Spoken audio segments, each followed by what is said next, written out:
BizBeat, the insight you need. The U.S. Trade Representative nominee Katherine Tai just finished her Senate confirmation hearing.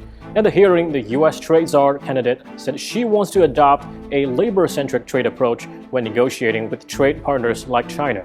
Still, she refused to give details about whether the U.S. will actually scrap the existing tariffs on China imports. Remember, those tariffs were a primary reason for the suffering among many U.S. companies and their employees, blue-collar workers included. And it's being argued constantly by economists that tariff is not a solution for trade conflict. We did hear that Tai wants to break with the past trade policy under the Trump administration, which was criticized for endorsing protectionism. But she's not a fan of free trade either. Tai said, and I quote, "For a very long time, our trade policies were based on the assumption that the more we traded with each other and more liberalized our trade, the more peace and prosperity there would be," unquote. That's where she began to question the role of free trade. She said that trade liberalization too often led to less prosperity and lower labor and environmental standards.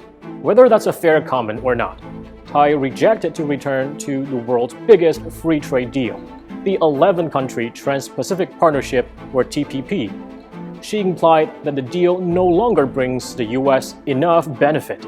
So, based on these remarks, the U.S. is unlikely to be fully committed to free trade and globalization under the Biden administration.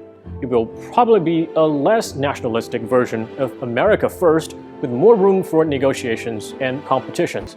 Tai also said that she hopes to strengthen ties with U.S. allies to counter China and seek structural changes in China.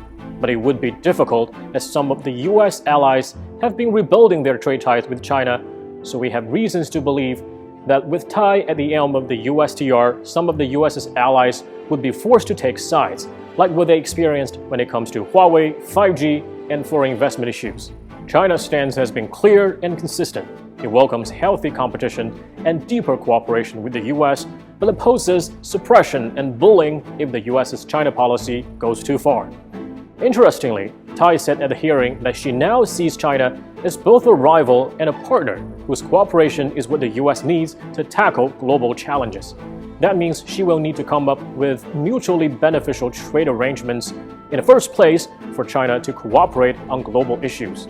For starters, Tai will be widely watched and judged when she leads the U.S. to implement the Phase 1 trade deal with China, which will set the tone for the two countries' economic relations in the next 4 years.